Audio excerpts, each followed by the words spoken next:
بسم اللہ الرحمن الرحیم۔ السلام علیکم دوستو، ملک میں سیاسی بحران نے اب آئینی بحران کی شکل اختیار کر لی ہے۔ سپریم کورٹ میں ڈپٹی اسپیکر از خود نوٹس کیس اپنے اختتامی مراحل میں داخل ہو گیا ہے۔ کیس کا فیصلہ کیا ہوتا ہے، یہ تو سپریم کورٹ کے چیف جسٹس کی سربراہی میں قائم 5 رکنی لارجر بینچ کا اختیار ہے، مگر حالات کے اشارے واضح ہو رہے ہیں۔ حکومتی وکلاء کی ٹیم اب تک ایسی کوئی ٹھوس آئینی دلیل دینے سے قاصر ہے جس سے یہ ثابت ہو کہ عدالت اس رولنگ کو قانونی اور آئینی تسلیم کر کے درست کہہ دے، جبکہ ماضی میں ایسی نظیر موجود ہے جب سپریم کورٹ آف پاکستان ایک بار اسپیکر قومی اسمبلی کی رولنگ کو منسوخ کر چکی ہے۔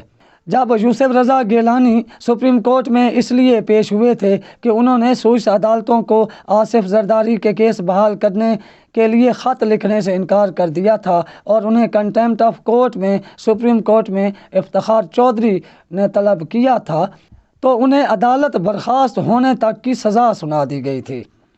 یوسف رضا گیلانی کے حق میں اس وقت کی اسپیکر قومی اسمبلی فہمیدہ مرزا نے یہ رولنگ دی تھی کہ سپریم کورٹ کی یہ چند سیکنڈ کی سزا یوسف رضا گیلانی کی وزارت عظمیٰ ختم نہیں کر سکتی۔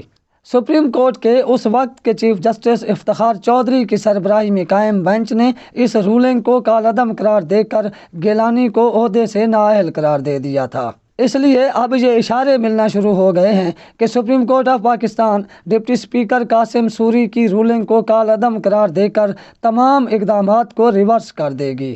جیسے ہی یہ اقدامات ریورس ہوں گے تو صدر کا اسمبلی توڑنے کا اقدام بھی ریورس ہو جائے گا۔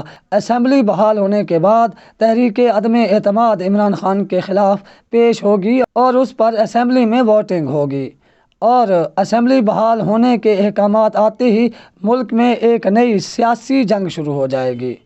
پنجاب میں بھی آئینی بحران شدت اختیار کر چکا ہے اور جلد یا بدیر گیم اپوزیشن کے حق میں ہونے کے امکانات واضح ہو چکے ہیں۔ اب تک کے لیے اتنا ہی۔ ہمارے چینل کو سبسکرائب کر کے اس ویڈیو کو ضرور لائک کیجیے گا۔ اللہ حافظ۔